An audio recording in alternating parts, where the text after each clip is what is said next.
Je laisse la parole à Olivier pour nous faire part de l'aventure du numérique en général et en particulier au web. Très bien, bah c'est parti. Alors bonjour, pour me présenter vraiment très rapidement, je m'appelle Olivier Pilet, je travaille aux éditions du Rouergue. Donc on a une maison qui existe depuis maintenant 20 ans.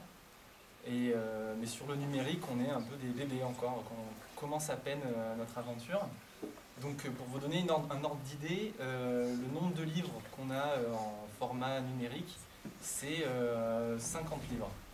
Donc c'est vraiment un tout petit morceau de notre catalogue jeunesse. Et sur ces 50 livres numériques qu'on propose, il y en a sur l'année 2012, on en a vendu en tout en termes d'exemplaires juste 150. Voilà, alors pour donner un ordre d'idée, sur la série des Anne Persin, les 3 tomes réunis, c'est 60 000 exemplaires. Vendu. Vendus. Voilà, donc on est dans une échelle qui est vraiment complètement différente. Aussi, pour vous donner un autre ordre d'idée, nos 50 livres disponibles sur Internet, par rapport à un éditeur comme Flammarion, ils en ont, je crois, plus de 698. Donc voilà, on commence à peine. Et l'idée, c'est de déjà, qu'est-ce qu'on va choisir comme livre, qu'est-ce qu'on va décider de numériser dans tous les livres qu'on peut sortir chaque mois. Donc cette sélection-là, elle se fait avec la direction numérique et notre direction à nous. Et on n'a pas encore les moyens de numériser toutes nos nouveautés. Donc petit à petit, on choisit quels livres on numérise et quels sont ceux qui vont rester en format papier.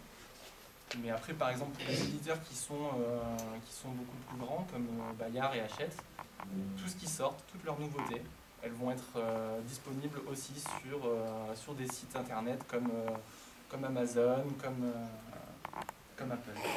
Donc il y a vraiment cette question du coût et déjà des inégalités en termes de moyens qui peuvent être mis en place comme ça. On voit que les gros éditeurs, du moins ceux qui ont des moyens et qui peuvent investir comme ça dans le numérique, ils ont un petit avantage sur les plus petits qui ne peuvent pas assumer des coûts de numérisation comme ça sur chaque titre.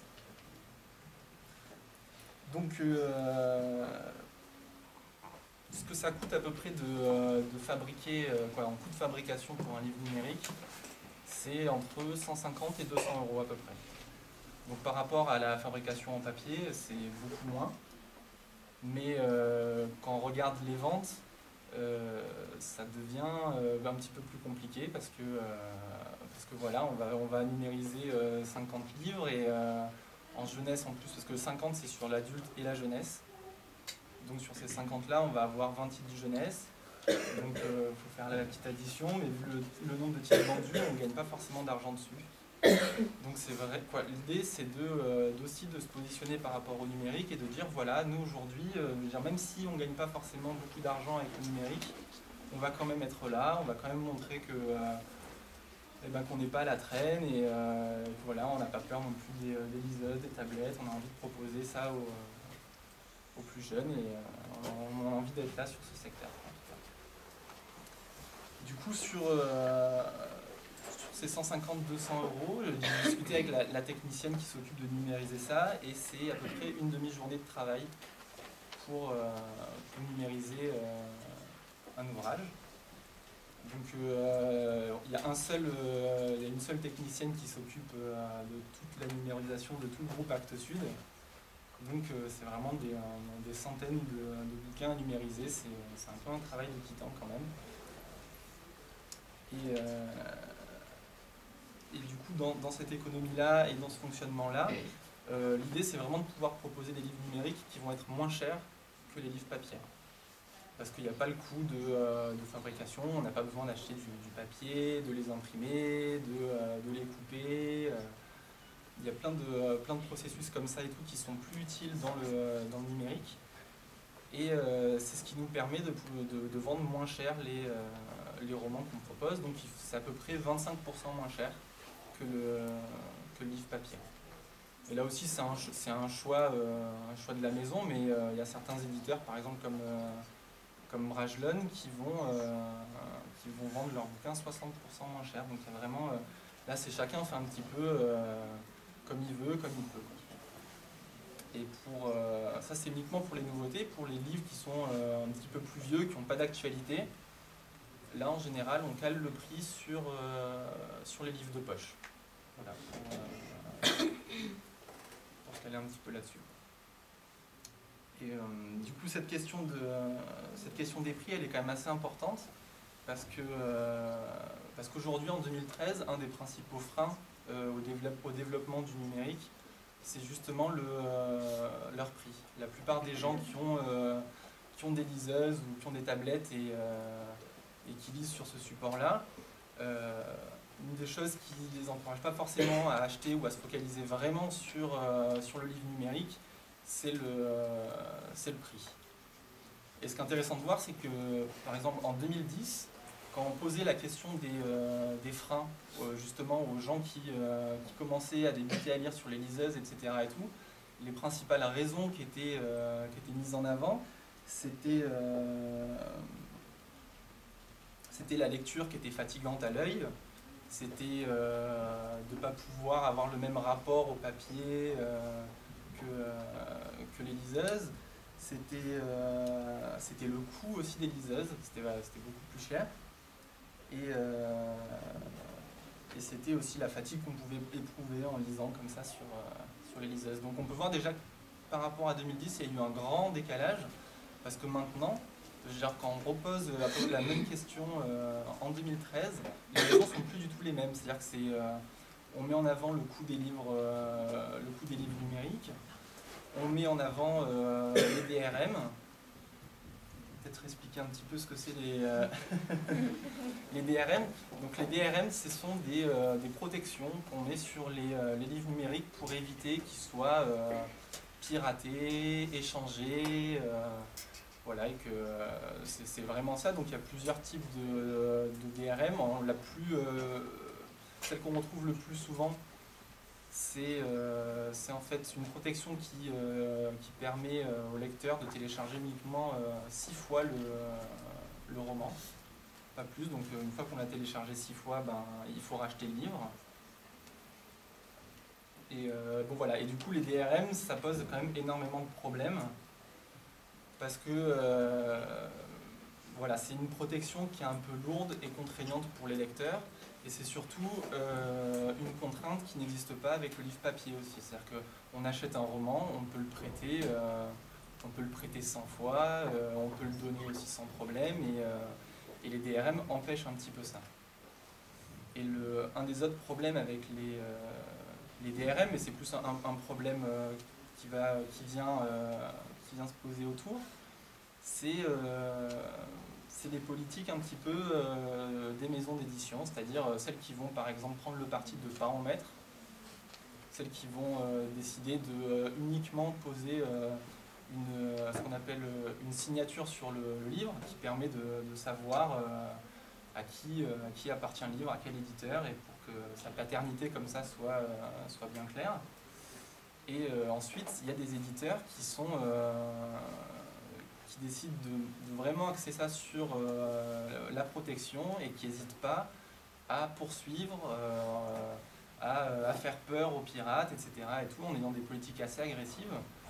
Donc, par exemple, il y a Hachette qui a embauché une société qui s'appelle Attributor, qui en fait est un peu leur milice comme ça entre guillemets. Ça fait un petit peu peur, ça fait un peu, on pourrait être dans un roman d'anticipation presque là-dessus, parce que cette société est chargée de traquer, de poursuivre en justice les pirates, ou du moins de tout mettre en place pour que les livres qui sont sur des plateformes de téléchargement illégaux, ils soient retirés. Donc ces DRM, c'est aussi un petit peu compliqué parce que ça complique toute l'utilisation qui est autour du livre numérique, et au lieu de dissuader vraiment les gens de télécharger, il peut avoir un effet pervers où au contraire ça va les encourager parce que ça va devenir beaucoup plus simple de télécharger illégalement un roman, et en plus on pourra de fait aussi le prêter sans aucun problème. que de passer par le circuit légal et d'être comme ça contraint à tous les niveaux. Et du coup, il y a une vraie réflexion, et même les auteurs se positionnent par rapport à ça. Donc notamment chez nous, on a un auteur qui s'appelle Martin Page, qui a écrit le livre qui est juste là. Qui fait partie de l'office. Cette table, c'est le Rouergue dans le nouvel office. Voilà. Plus tard, je serai moi. Je vous le conseille, il est vraiment excellent. Mais donc nous, avec le groupe Actes Sud a décidé de mettre des DRM sur leurs ouvrages. Donc nous, on est obligé de les mettre aussi. Sauf que Martin Page, il est tout à fait contre ce système.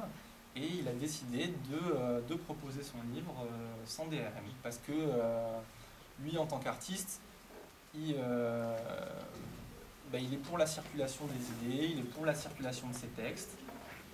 Il préfère qu'on vole son livre, entre guillemets, qu'on le télécharge illégalement, plutôt qu'on ne le lise pas du tout. Et du coup, lui, dans son idée, c'est aussi permettre, c'est aussi une marge de liberté pour les lecteurs et pour lui aussi. Et du coup, il essaye vraiment de réfléchir par rapport à ça, et il met plein de nouvelles choses en place comme ça. Par exemple, il a un site internet, et il prévoit de mettre en ligne gratuitement, sous le format EPUB, donc qu'on va pouvoir lire sur toutes les tablettes, toutes les disaises, quasiment toutes. Un petit peu des livres expérimentaux comme ça qui fabrique de son côté. Parce que le numérique, ça peut faire un peu peur, mais c'est aussi ça, c'est aussi une marge de liberté. C'est-à-dire que, par exemple, Martin Page, avec ses livres qui sortent un petit peu des sentiers battus, c'est aussi la possibilité pour lui de s'écarter des canaux de vente un petit peu traditionnels, où des fois on hésite un petit peu à se tourner vers des livres trop expérimentaux, qu'on sait qu'ils vont difficilement se vendre. Lui, de son côté, le fait comme ça de pouvoir proposer des livres numériques et gratuitement sur son site, c'est aussi la possibilité de faire passer des textes qui ne trouveraient pas forcément sa place dans le circuit papier, le circuit de la librairie. Donc voilà, c'est un petit peu, il ne faut pas non plus tomber dans l'excès de diaboliser le numérique, parce que c'est aussi énormément de possibilités. Il ne faut pas dire non plus que, par exemple, le numérique, ça va être un frein à la lecture, parce que en fin de compte, je veux dire, le numérique et les tablettes, le numérique va pouvoir lire beaucoup plus facilement. Et on voit d'ailleurs que les gens qui lisent sur tablette, ils lisent beaucoup plus que les lecteurs papier. On peut papillonner beaucoup plus d'un livre à l'autre. C'est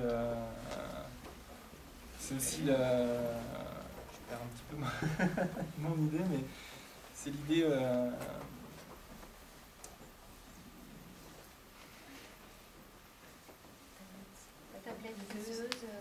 Tablette liseuse, oui. Gros lecteur. C'est pas un frein à la lecture. Voilà, c'est pas du tout un frein à la lecture. Donc pour revenir un petit peu aussi à la fabrication, donc ce que je vous disais, c'est des 150-200 € à peu près pour fabriquer un livre, mais c'est vraiment le plus basique. Les choses peuvent beaucoup plus se compliquer, on peut arriver dans des coûts beaucoup plus importants dès qu'on touche à des mises en page un petit peu particulières, donc dès qu'il y a plusieurs colonnes par page, dès qu'on veut mettre des images, dès qu'on veut mettre en place vraiment des fichiers numériques enrichis, c'est-à-dire dès qu'on va vouloir mettre des liens vers internet, de la vidéo, de l'audio, etc. Là les coûts peuvent être multipliés par 5, 6, 7 selon le nombre de personnes qui vont aussi participer à ça. Et du coup, ces livres enrichis, c'est assez intéressant parce qu'il y a aussi, en termes de possibilités, beaucoup de choses qui peuvent être faites. Donc pas forcément sur le roman traditionnel, parce que bon, on reste sur du texte pur. Et puis même les auteurs, ils ne sont pas encore suffisamment à l'aise avec cette technologie pour arriver avec des projets bien définis, où justement tous ces jeux avec Internet, avec l'image et le son, ne seront pas forcément posés et travaillés. Pour ces innovations-là, il faut plus à la limite regarder du côté du scolaire, où là, par exemple, je sais que sur Apple Books, ils propose des livres scolaires où il va avoir des animations en 3D, où il va avoir du son, où on peut avoir de la vidéo. Et c'est aussi un espace où ça va prendre tout son sens, quoi. Les secteurs, par exemple, dans le livre numérique qui marche très bien. Donc on a la littérature de genre qui est un petit peu à part. Et on a aussi tout ce qui est livres scolaires et les sciences humaines. Les sciences humaines, justement, comme ça va être des livres où on va faire des références, où on a besoin d'articles, de plein de choses complémentaires et tout. Le livre numérique, ça va offrir cette possibilité-là d'aller vers des sites internet, vers des sites où on va avoir des conférenciers qui vont parler, ce genre de choses. Donc là, on voit bien que sur ce secteur-là, c'est vraiment un plus. Et là, oui, on peut parler de bouleversement pour eux dans leur façon de travailler. Nous, après, en tant qu'éditeur, sur notre façon de travailler, pour le moment, ça change vraiment pas grand-chose.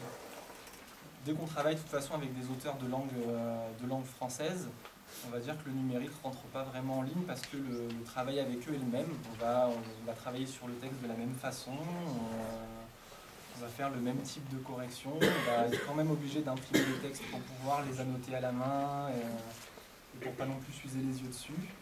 Donc là-dessus, ça ne change pas vraiment. En revanche, pour tout ce qui est les livres de langue étrangère, du coup tous les livres anglais, allemands, vraiment toutes les langues, là pour nous en tant qu'éditeur c'est vraiment un plus parce que ça nous permet d'avoir déjà un volume on travaille avec les éditeurs étrangers et ceux-là vont pouvoir vraiment nous envoyer directement les fichiers numériques. Du coup ça va être un gain de temps parce qu'on n'a pas besoin d'attendre par la poste que les livres arrivent ou les imprimer comme ça sur du format A4 qui n'est pas forcément confortable.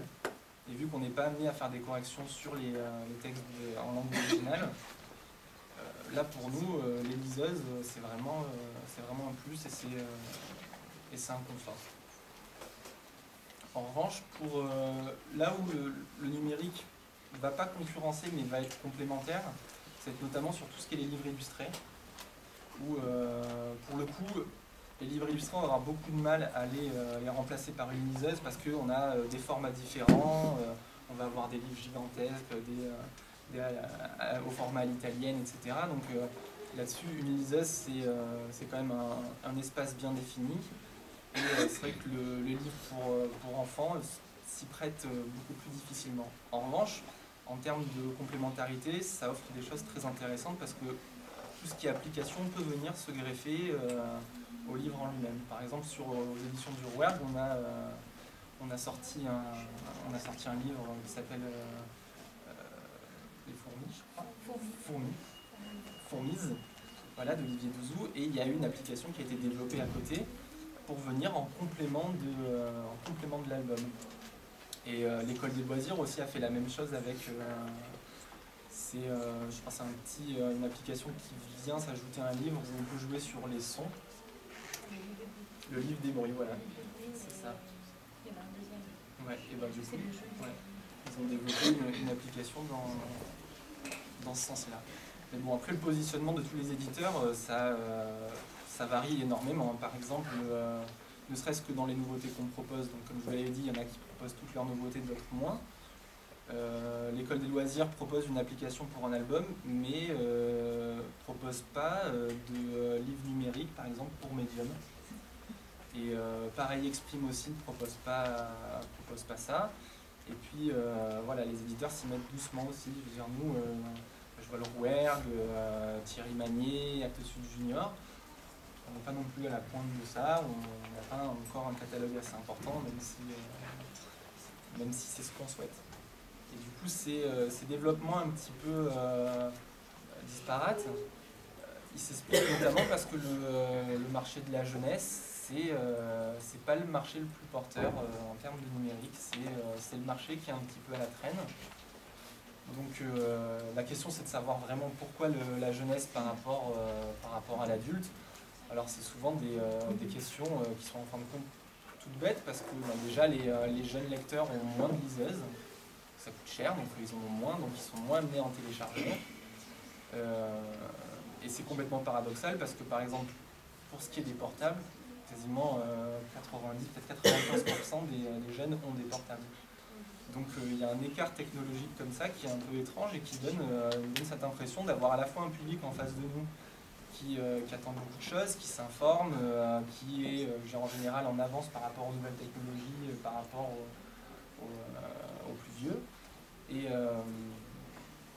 Et du coup, c'est peut-être aussi une question que les éditeurs doivent se poser, c'est-à-dire si justement c'est pas sur le livre numérique en lui-même qu'on va avoir le plus de possibilités, peut-être qu'il faut se tourner justement vers des formats qui pourront être lus sur les portables, par exemple, sur les iPhones. Du coup, penser à peut-être des formats de livres beaucoup plus courts qu'on va pouvoir lire dans le métro, comme ça. Je sais que par exemple au Japon, il y a eu des séries pour les jeunes qui ont eu énormément de succès, qui sont lisibles sur iPhone. Et du coup, il y a eu des best-sellers comme ça. Je sais qu'il y a eu des petites initiatives comme ça qui ont été prises en France, mais peut-être qu'il faudrait créer une collection de livres qui seraient lisibles uniquement sur les... peut-être pas uniquement, mais qui seraient lisibles sur les portables. Du coup, on se rend compte que ce marché-là, il est pas tout à fait mûr, que nous, en tant qu'éditeurs jeunesse, en face de nous, on n'a pas encore suffisamment de lecteurs pour pouvoir se lancer vraiment encore perdu là-dedans et faire des propositions innovantes. C'est créer des livres numériques ambitieux, ça coûte beaucoup d'argent. Les structures éditoriales n'ont pas justement les moyens pour faire ça, et le rôle que les petites maisons d'édition ont d'habitude de rechercher, de proposer des choses nouvelles et de un petit peu secouer comme ça les lecteurs en leur proposant des choses qui sortent de l'ordinaire. Sur le numérique, on a beaucoup de difficultés parce que justement pour proposer des choses ambitieuses, il faut beaucoup de moyens, et c'est justement pas les petits éditeurs qui les ont ces moyens-là. Donc on attend aussi un petit peu peut-être aux plus gros de s'engager et de proposer des livres ambitieux. Et pour le moment, on attend. On n'en est pas encore à la grande révolution numérique qui ferait que on soit dans l'obligation de d'un coup s'adapter et faire passer tout au format numérique. Personnellement, je pense que le livre papier a encore de beaux jours devant lui. Et d'ailleurs, je crois que quand c'était les ingénieurs qui avaient travaillé sur les premiers essais de liseuse et sur l'encre numérique, ils avaient dit que si on sortait aujourd'hui le livre papier, ce serait une révolution pour tout le monde parce que ce serait un support qui n'a pas besoin d'être branché pour être rechargé. C'est un support qui est extrêmement solide, on peut prendre un livre et le lancer à travers une pièce alors qu'on ne peut pas le faire avec une liseuse. C'est aussi un support sur lequel on peut écrire très facilement. Voilà, c'est quand même un outil, c'est un outil révolutionnaire. Ouais. Il y a eu une vidéo aussi sur un marque-page qu'on utilise et qui est présenté comme aussi quelque chose de...